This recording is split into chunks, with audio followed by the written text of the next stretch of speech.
But tell me what domination is first. With the age and profile of the players that we currently have to our disposal, and the fact that you yourself and everybody admits that the attack is the final piece to the puzzle that's missing from this team currently, we go and add the attacking players. I think not only do Arsenal go and win the Premier League, we have the capability of now competing in more fronts with more quality across the squad. And don't get me wrong, Liverpool, Man City, everyone else will get better. But I think at this moment in time, Arsenal is in the best position to go from strength to strength next summer with Man But City. what is domination though, bro? Like that's the only thing. I'm not disagreeing with that. I think you're valid with that. But maybe I'm reading it wrong. Domination for me is, maybe I'm exaggerating a bit, but what we used to see with Man United, or what we've seen up until this season, give or take with City, or what we've seen with Real Madrid in the Champions, that's domination for me. We are like a bus. The first trophy walks in, they all come through. I'm telling you, Arsenal win the Champions League, or Arsenal don't even win the Champions League. Next year, get a striker and win the Premier League. We are about to see a 4 or 5 year stretch where we're going to be winning everything. 4 or 5 years. Wow. I'm telling you. You're right, you know. I want you to be right, but 4 or 5 years when we're dominating everything. By the time Arteta, by the end of next year, will have a whole different way of thinking about him. People will no longer be doubting him. He would have either won a Champions League or Premier League by then easily. Wait. Let's get a date on this. A date. By next May, not only will Arteta have won a major, the opinion of Arteta will be he's the best manager out of this new crop of managers, because people think Xavi is better than him. He will be respected as much as Inzaghi is by the end of next season. So there's a Prem or a champs by 2026, May 2026. Or a champs, and he will have Arsenal amongst the best in the world. I think we've already done that. He already has the best in Europe, but what we're missing is the silverware. I'm telling you. And what have I said to you with me and Mikel Arteta? Is that not been my thing? My thing. Brother, just win me a trophy. I see what you're doing. If he wins the Champions League with Mikel Moreno at striker, bro. Agendas will be a lot. With Mikel Moreno at striker, we never in our life ever need to hear somebody say, oh, what if that signing flops? Because they don't say that about Pep. If Arsenal sign Kivior and he comes into this team and he's playing the way that he's playing right now, we signed Mikel Moreno, he's playing the way that he's playing right now, you honestly tell me that Gyökeres is going to sign for Arsenal and flop? All the agendas from rivals going in the bin. I watch Expressions and KG losing their minds at the fact that Declan Rice scored the free kick that he scored, losing their minds at the capability of our defending, losing their minds at the fact that Real Madrid over 2 legs barely gave us any real threat. I can name 4 chances they had the whole 2 legs. I couldn't. I could tell you chances they had at the Emirates. Can't really tell you chances at the Bernabeu. Really, Saliba, cool, fucked up. There's little things that, literally little minuscule things that I'm sure Mikel Arteta will teach these boys across the 2 legs. But it's been a movie. We've had some nervy moments literally a couple of nervy passes, better yet, at the Emirates. We've had some, Saliba's made a mistake, Saka's missed a penalty, and we still won. This team improves year in, year out. But again, for me, Egal, over the line. I'm not here to say Arsenal are the biggest and baddest. You can't tell me we're not one of the best sides in the Premier and in Europe. We are. We're into the semi-finals. I'm not happy about being second, but we are second. You cannot say this isn't a good manager. Obviously, no one's perfect. There's a lot of question marks, but you can't sit here and say we're not. Like, you can't. Our thing is just now kind of what you've been alluding to. Silverware, man. Just get over the line, because how harsh would it be to put in those 2 performances at the Bernabeu? And I go back to the 5-1 game against City purely because Liverpool are about to win the Prem. But right now, City are the reigning Premier League holders, right? Real Madrid the same with the champs. There's a reality where these memorable moments mean F-all. And I think that's the harshest thing. You look at Lewis Skelly, you look at Saka, you look at what could be a farewell tour for Tierney. We look at people like myself and you that are on YouTube. I see a lot of people that have been supporting my content over the years, and you that have been here and said they've grown up with me.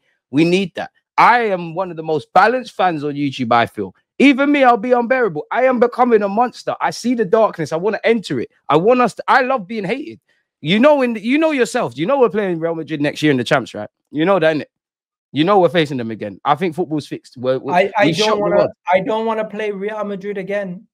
because they're psychologically they get into a battle with you psychologically. The way that their media team, if Zubimendi is linked to Real Madrid, they can have him. I don't want to go into a challenge with Real Madrid. Chill. We need him. No, because my whole thing is, I don't want this whole media circus with Real Madrid. My mentality is going to be whatever they say is bullshit.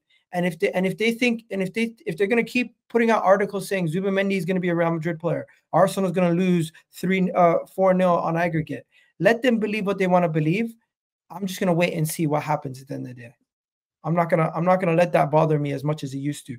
As for what you said about jobs not finished, Kobe Bryant said it himself, bro. Job's not finished. I get it. Man said Kobe, RP.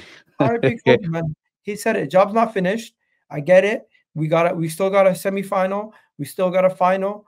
And if anything, if we win it from there, Arteta puts his name in the rafters. Build him a statue. You win the Champions League for me, Mikel Arteta. Build you a statue. These players go down in folklore. We are too big of a football club not to win it. And I must admit, certain mans are not allowed to celebrate the first couple hours until they do their apologies. Wallahi, DG, I'm pressing everybody. If they go out here and start going, oh my God, we won it all, and they start crying, but then they don't actually big up the manager before they start crying and celebrating. You're not allowed to celebrate until you give flowers. You say the 2-hour ban, bro. You can come to the parade, you can celebrate as a fan, you can be very happy, but until you put your banter aside, agenda aside, and say, you know what, I got it wrong. This is what I've wanted. This is what I've been waiting for. I'm happy that I got it wrong, and you know what, sing Super Mikel Arteta. Then we're gonna be happy. This guy's mad. I'm gonna if we win the Champions League, bro, I need Northside, Ligana, Curtis, Dan, everybody. Oh, that's harsh, that's harsh, man. Pick them up. I need everyone to sing Super Mikel Arteta and give the man flowers. And I think they would. Don't get me wrong. I definitely think they would. That's what all them man and us two want. Like, we just want to win, bro. Like, it's all said and done. But like, bro, I know there's too much civil war going on. I need Yardman to take all his hats and burn them in the backyard. Yardman. You know what I mean? If it happens, we all need to have a show together. Everyone, me, you, Curtis, Turkish, Northside, Lee, everybody. Bro, and all the people who had Arteta as terrorists. I mean, talking for me with that terrorist thing, you know me, I don't like them terms in football. Like, yeah, you guys, all these people who've been saying all these things need to calm down, because we have a great manager. He's shown that he's a great manager. He's shown that tactically he can do what he needs to do. He's shown that how to build a team properly is from the defense up. I don't think he's a defensive manager. I think he's been utilizing his strengths. Nah, I think he's a defensive manager. And I don't think that's wrong. I think he's like Luis Enrique. In fact, no, defensive manager isn't the right thing. I think he's like Luis Enrique in that these men want players they micromanaging it. You need to stand here, you need to stand there, I need you to do this, I need you to do that. And we'll get on to PSG, but that's an interesting one. Before you carry on, Egal, I don't want to do AXA, forgive me for mispronunciation. I don't want to do them a disservice. Their question's been up here a minute. Question for Egal. Marino is doing better than Havertz, sell Havertz. What do you say to that? What do you think of that? What does that mean? Marino is doing something different than Havertz. Marino is being asked political answers. Marino is being asked to be a false nine who drifts so deep sometimes where he's defending as a 8. But we saw Kai doing that. Kai Havertz, when he was doing that, he's drifting more out wide and defending on the wide channels, where my man, he's actually in the middle. You're seeing him stopping defenses from being in the middle, where Kai was almost on the wide channel, and he's almost like somebody who's going to help you springboard a counter. I don't think they're playing the same exact way. Yes, he's bagging in goals. He's played really well, but at the same time, I don't think it's a disservice to Kai Havertz. It's more credit. It's more credit to Mikel Moreno's and how he's been performing. And if Arteta can do this with Moreno, all you people who are saying don't give him money in the summer, now you're probably going to feel stupid looking at how he's doing it with Mikel Moreno. Imagine if he got money in the summer for a striker. What do you mean he never got money in the summer for a striker though? I don't think they had the money that we wanted to go get Gyökeres in the summer, because they wanted to get Sesko because he was 45K. Did you have that? Who told you this?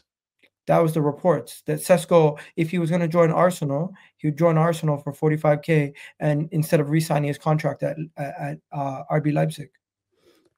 Let me ask a question then, because I think this is a good one. Like, do you think Mikel Merino is a better striker than Kai Havertz for us? I think Mikel Merino has been doing good in a short-term period, but I think if he had to do this for the entire season, it would be a different conversation. This is still very early in the period where he started doing this. When more teams have a sample size, when more teams see him doing this, people are going to be cussing it. If we have to face Everton again and Mikel Merino's up top again, you guys are going to be seeing people cussing at him. If we're still competing in the league for the Champions League, if we're still competing in the league for the league title, and we're facing a bunch of low blocks with Mikel Merino at striker, best believe people are going to be saying, "Oh my God, this is why we can't win anything, because we have Mikel Merino at striker." But when you're facing Champions League teams, Real Madrid, PSG, PSV, it's a little bit different. You have more space, you have more time, and you can utilize a player's strengths more to their favor. I do think Kai Havertz gets more criticism because he's missed some chances and he's had more howlers. And let's be honest, he's not as technically gifted as Mikel Merino. Mikel Merino, Merino can ball, man. Havertz he has a striker finish. Yeah. Sorry to cut you off. No. You're right. Like, because I don't want to get into nationalities, but Merino is a typical Spanish midfielder. He's good with his feet. I think I wouldn't say more intelligent, but I think he's more technically proficient. Like, he's definitely more pleasing on the eye than Kai Havertz. But being devil's advocate, I want to ask you, like, I do think you made a great point in that, you know, Kai Havertz might not be as pretty as Mikel Merino. He might not be flavor of the month, but he has done it for a long time. You saw the second half of last season. I think he's technically one of our top goal scorers, technically being injured. And I wouldn't describe Mikel Merino's as a purple patch, but for want of better terms, a purple patch, right? I would like to see if Merino had the number of games that Havertz has had through the middle, what we would say. But has this raised in question that maybe Havertz is overstated in terms of importance up front? Because Merino's, they're different, but he's doing the same things. Like, he's pulling out, obviously not. Okay, so let me rephrase it. Let me rephrase it. So do we need to look at Gabriel differently also? What, Gabriel Magalhaes? Yeah. That's dead. Come on, Egal. No, because this is the agenda. Egal, come on. They're both it's different. These men are sending me. Sample size. Come on. It's the small sample size. Come on, Egal. Come on. No. Hear me out. Because I don't like this whole thing where it's like small sample size. All of a sudden, we don't miss Gabriel Magalhaes as much. I mean, you know Gooner, innit? Yeah, I know Gooner. He said if Kivio has a good game at the Bernabeu, he's selling Gabriel Magalhaes. So that's what he was saying. So that's one person that might be saying that. Yeah, because this is what we do as fans. We're quick to forget when somebody doesn't feel like they're missed. But when that player is missing and we drop points, we're crying for them. I remember the exact same thing happened about Odegaard earlier in the season. We played well against Man City. We played well a couple games, and then people are like, you know what? We don't miss Odegaard. We're better on the counter without him. And there might be some truth to that. But then when we start losing some games or we drop points in a couple games and we don't have the same level of creativity, they're like, oh, we miss Odegaard. We're not winning the league because we're missing Odegaard. And then Saka, same thing. Oh, we can manage without Saka. Next game, oh, we're fucked without Saka. And then now it's like Kai Havertz. I swear to you, there's people crying when Kai Havertz got injured. And then now Mikel Arteta finds a solution, and all of a sudden it just goes to show you Kai Havertz was overrated the whole time. I think that is a very straw man argument. I think you got a statement to that. I mean, it'd be interesting to see, because where I look at Merino, obviously, if we sign a striker, Havertz is going to stay in it. His reality is. But if I play devil's advocate, Gyökeres walks in, he's up front. I wonder if Arteta looks at Mikel Merino differently, because the same things that you told Havertz to do, he's doing it. I think the difference between Havertz and Merino is obviously Havertz can play in midfield, but I do think Mikel Merino is more, if anything, to a midfielder I want to see at Arsenal than Kai. Like, I like Kai, but I think your strengths are off the ball. I want you to run in behind. I want you to do what you're doing. And if anything that's close to on the ball, I more want him. He's not defensive, but I want Havertz to muck in, make fouls and tackle. And I think Merino can do everything. And I'd say what I would say with Mikel Merino is, I know you've got onto me as a joke, but like, I was right about Mikel Merino. I said allow him in it. I don't think he's a ceiling raiser. Of course, I couldn't see him play up front. I can understand why there was frustration in the summer about signing this guy because we wanted level raisers. But I did think fans were too harsh on him. Like, and he was written off and he had injuries and he needs to adapt and he's played up front. And that's the nicest thing for me. He's getting a bit of confidence. He's doing his thing. And long may it continue. That's the thing. Whether you're Arteta in, out, shake it all about, whatever you got to say. I'm sure, Egal, if me and you looked at all of these, well, to be fair, we'll probably agree on the majority of these players. But exactly. But we're Arsenal fans, but we just want to win. I want everyone to do right. Anyone that I'm wrong about, I want them to prove me wrong because it means we've got better players. I mean, with this on screen, yeah, I just want to kind of hone in a bit of on individual performances. How good are Lewis Skelly and Timber, man? First of all. Bro, Lewis Skelly and Timber are two of the most complete fullbacks out there right now. Like, don't get me wrong, there's a lot of great fullbacks out there right now, but defensively equipped, ability to go inside and help out in the midfield, they can do it. On the ball, tidy, and off the ball, their positional awareness and everything's great too. And they got this. They're on it.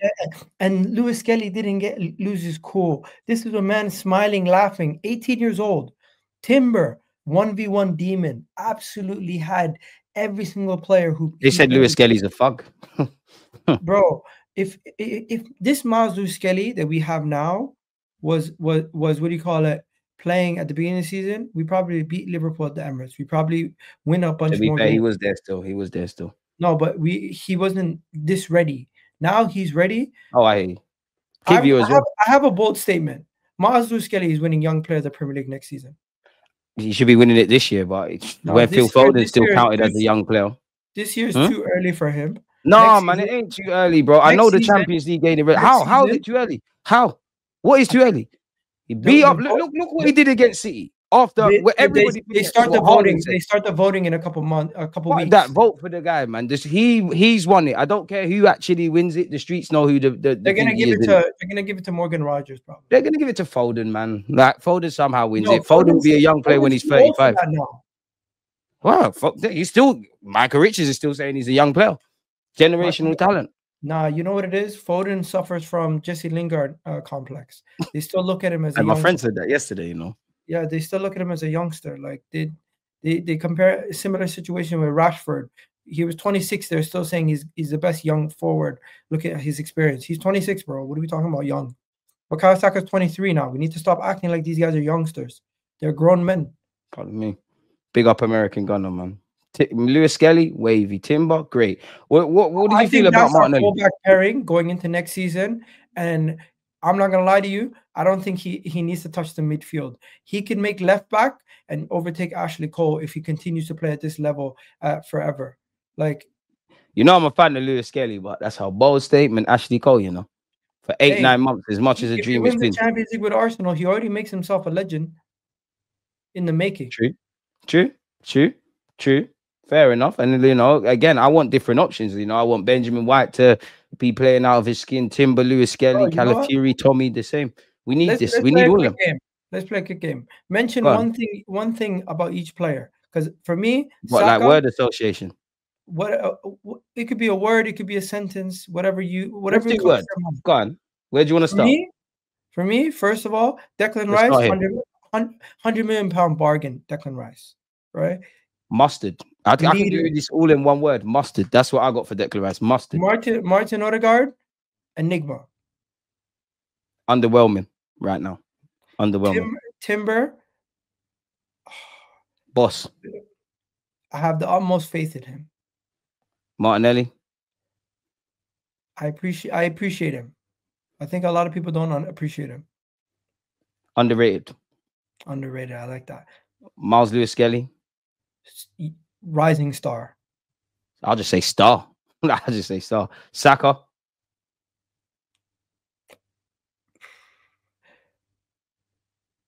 When are people going to open their eyes?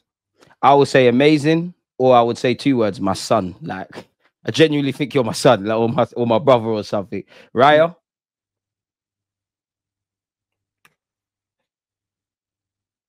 He's one of the best keepers who's played at Arsenal in the Emirates era.